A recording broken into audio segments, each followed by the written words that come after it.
하나님의 말씀 가운데 나오신 모든 미랄의 성도님들을 주님의 이름으로 축복합니다. 오늘 주시는 하나님의 말씀이 듣는 모두에게 놀라운 능력이 되는 귀한 하루가 되시기를 간절히 원합니다. 오늘 말씀은 호세아 9장 1절에서 9절 말씀입니다. 이스라엘아, 너희는 기뻐하지 말아라. 이방 백성들처럼 좋아 날뛰지 말아라. 너희는 하나님에게서 떠나서 음행을 하였다. 너희는 모든 타작 마당에서 창녀의 몸값을 받으며 좋아하고 있다. 그러나 타작 마당에서는 먹거리가 나오지 않고 포도주 틀에서는 새 포도주가 나지 않을 것이다. 에브라임이 주님의 땅에서 살 수 없게 되어 다시 이집트로 돌아가고 아시리아로 되돌아가서 부정한 음식을 먹을 것이다. 이방 땅에서는 주님께 포도주를 제물로 부어드릴 수 없고 그들이 바치는 제물이 주님을 기쁘게 해드릴 수도 없을 것이다. 그들이 먹는 것은 초상집에서 먹는 음식과 같아서 그것을 먹는 사람들마다 부정을 타게 될 것이다. 그들이 먹는 것은 허기진 배나 채울 수 있을 뿐 주님께서 계신 집으로 가져다가 바칠 것은 못 된다. 절기가 오고 주님께 영광을 돌릴 잔칫날이 돌아와도 무엇을 제물로 드릴 수 있겠느냐. 재난이 닥쳐와서 백성들이 흩어지는 날 이집트가 그 피난민을 받아들여도 끝내 멤피스 땅에 묻히는 신사가 되고 말 것이다. 가지고 간 귀중한 금은 보화는 잡초 속에 묻히고 살던 곳은 가시덤불로 덮일 것이다. 이스라엘은 알아라. 너희가 보복을 받을 날이 이르렀고 죄 지은 만큼 벌 받을 날이 가까이 왔다. 너희는 말하기를 이 예언자는 어리석은 자요 영감을 받은 이 자는 미친 자다 하였다. 너희의 죄가 많은 만큼 나를 미워하는 너희의 원한 또한 많다.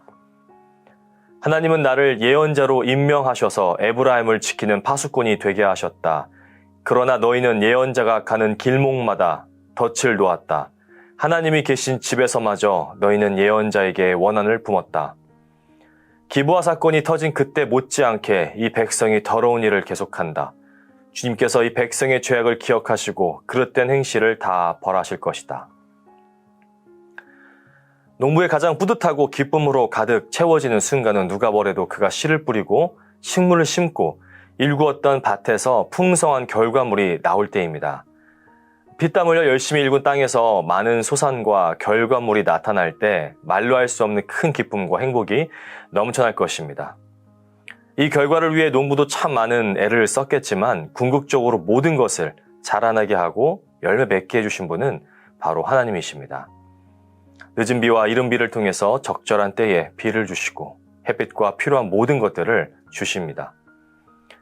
아시겠지만 농부가 아무리 열심히 밭을 일구었다 해도 자연재해가 한번 지나가게 되면 아무런 손을 쓸 겨를도 없이 모든 것은 쓸려가게 됩니다. 모든 것이 하나님의 은혜이며 모든 것이 하나님의 복입니다. 이러한 당연한 자연의 이치와 하나님의 은혜를 감사함으로 나아가야 하는데 오늘 이스라엘 백성들이 보이는 모습은 그와 정반대의 모습을 비추고 있습니다. 추수의 때가 오고 모든 백성들이 풍년으로 인해서 기뻐하고 즐거워해야 하는 순간 모든 사람들이 감사와 찬양이 넘치는 축제를 즐기며 하나님의 은혜를 누려야 하는 그때에 하나님께서는 호세아를 통해 이스라엘 백성들에게 기뻐하지 말고 좋아 날뛰지 말라고 말씀하셨습니다. 하나님께서는 왜 그렇게 말씀하셨을까요? 지금 이스라엘 백성들이 기뻐 날뛰고 감사를 표현하는 대상은 하나님이 아니었기 때문입니다. 모든 것을 하나님께서 베풀어 주셨는데 지금 이스라엘 백성들은 하나님이 아닌 바알을 향해 예배하며 나아갑니다. 비를 내려 풍성한 수확을 가져다 준 대상이 하나님이 아닌 바알이라고 믿고 있었습니다. 하나님의 백성인 이스라엘 백성들이 하나님이 아닌 우상을 예배하며 나아가는 모습을 보며 하나님께서는 지금 이스라엘 백성들이 음행을 하였다라고 말씀하셨습니다. 음행이 무엇입니까? 결혼하지 않은 두 사람 사이에 불법적인 성적 관계를 말하고 있습니다. 신랑 되시는 하나님과 언약으로 맺어진 이스라엘 백성들의 우상 숭배는 음행과 동일한 것이었습니다. 이 모든 죄악된 행동은 온 이스라엘 백성들이 하나님께서 그들에게 주신 약속의 땅에서 이방 땅으로 포로로 끌려가는 결과를 초래하게 됩니다. 하나님께서 이스라엘 백성들에게 길버 날뛰지 말라고 말씀하신 또 하나의 이유는 지금 그럴 때가 아니라는 것이죠.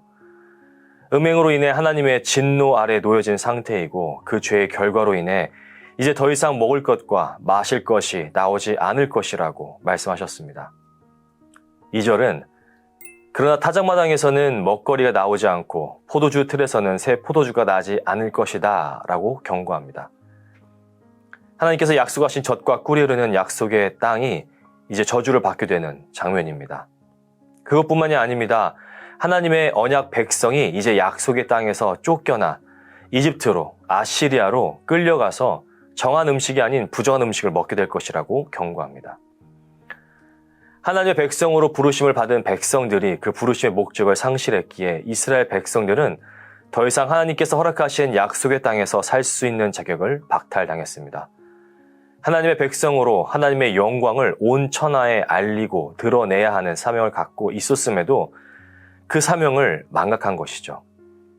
그 결과 이집트로, 아시리아로 끌려가 부정한 음식, 더러운 음식을 먹게 됩니다. 우리는 하나님의 자녀들입니다. 하나님의 자녀는 하나님을 믿고 신뢰해야 합니다. 하나님의 자녀는 하나님을 영화롭게 하고 모든 영광을 하나님께 돌려야 합니다.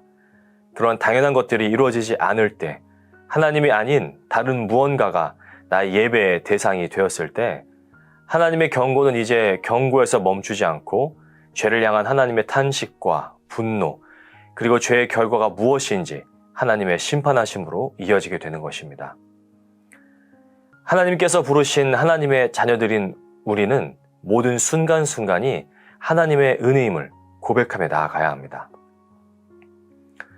약속의 땅에서 쫓겨나는 것으로 끝이 아닙니다. 자신들의 잘못과 죄악을 깨닫고 쫓겨난 그곳에서 하나님께 예배하고 하나님께 제사 드리고 싶어도 이제 그렇게 할 수 없게 됩니다. 마음껏 하나님을 예배하고 그 하나님께 찬양할 수 있는 그런 상태를 박탈당하게 된 것이죠. 하나님을 기쁘시게 하는 그 어떠한 곳도 찾을 수 없습니다. 하나님께서 허락하신 기회들을 저버리고 죄악 가운데 나아가 하나님께 죄를 범한 대가는 굉장히 혹독합니다. 4절 함께 보시겠습니다. 이방 땅에서는 주님께 포도주를 제물로 부어 드릴 수 없고 그들이 바치는 제물이 주님을 기쁘게 해드릴 수도 없을 것이다. 그들이 먹는 것은 초상집에서 먹는 음식과 같아서 그것을 먹는 사람들마다 부정을 타게 될 것이다. 그들이 먹는 것은 허기진 배나 채울 수 있을 뿐 주님께서 계신 집으로 가져다가 바칠 것은 못 된다. 하나님을 예배하고 하나님을 섬길 수 있는 기회가 우리에게 항상 주어지지 않을 수 있습니다. 우리에게 주신 기회, 하나님을 마음껏 예배하고 섬길 수 있는 그때가 가장 귀한 때입니다. 이스라엘 백성들은 쫓겨나 살게 된 곳에서 절기와 잔칫날이 돌아와도 그들이 할 수 있는 게 아무것도 없습니다. 아무것도 주님께 드릴 수 없습니다. 기쁨과 즐거움이 있어야 하는 그 시기에 죄악 가운데 범죄한 자들은 그저 스스로의 장례를 준비할 뿐입니다. 이토록 하나님 말씀에 순종하지 않고 불순종으로 나아가는 것은 하나님께 헌신할 기회조차 허락하지 않습니다. 6절과 같이 재난이 닥쳐와서 백성들이 흩어지는 날 이집트가 그 피난민을 받아들여도 끝내 멤피스 땅에 묻히는 신세가 되고 말 것이다. 가지고 간 귀중한 금은 보화는 잡초 속에 묻히고 살던 곳은 가시덤불로 덮일 것이기 때문입니다.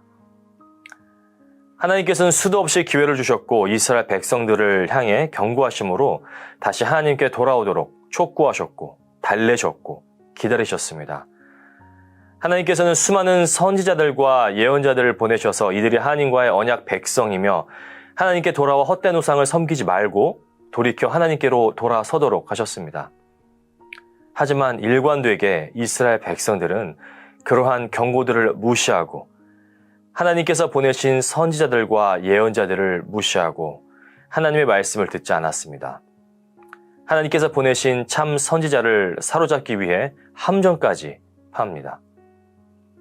하나님께서 참으시니 본인들이 잘못을 하고 있다라고 인지하지 못하고 있습니다. 본인들이 잘하고 있는 줄 착각하고 있습니다. 이런 어리석은 모습과 악한 모습을 보고 호세아 선지자는 이렇게 말합니다. 9절입니다. 기브아 사건이 터진 그때 못지않게 이 백성이 더러운 일을 계속한다. 주님께서 이 백성의 죄악을 기억하시고 그릇된 행실을 다 벌하실 것이다. 기브아 사건이 무엇입니까? 이 사건은 사사기 19장의 사사시대에 일어났던 레위인 첩 사건을 가리키고 있습니다. 정말 말로 다 알 수 없는 잔인하고 추악했던 그 시대 사람들과 지금 호세아 선지자 시대의 사람들이 비슷했습니다. 잔인무도한 행동으로 인해 기브아 사람들을 심판하셨던 하나님께서 이제 호세아 시대의 악한 사람들도 벌하실 것을 선포합니다.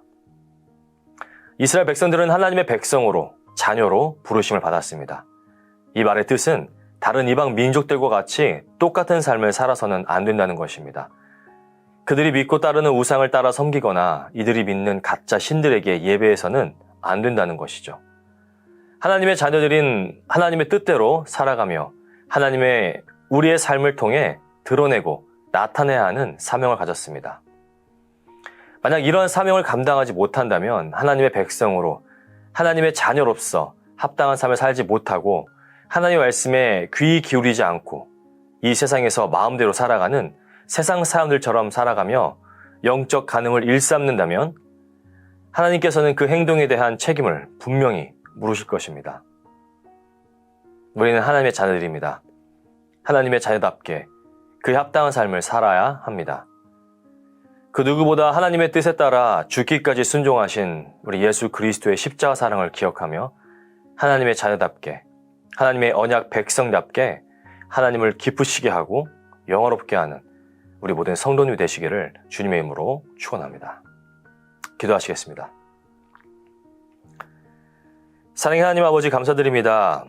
오늘 이 아침에도 하나님의 말씀을 우리에게 허락하시고 가장 먼저 주님을 예배하게 하시니 감사합니다.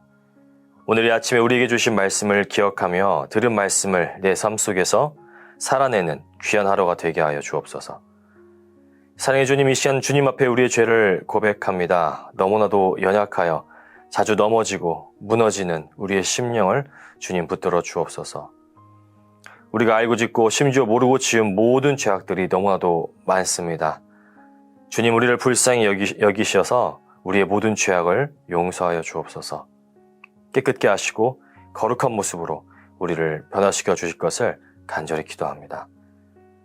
하나님께서 모든 성도들에게 맡겨주신 사명을 기억하게 하시고 주님께서 허락하신 귀한 삶 속에서 모든 순간순간을 기쁨으로 감사하며 나아가게 하시고 주님을 기쁘시게 하는 귀한 하루가 되게 하여 주옵소서.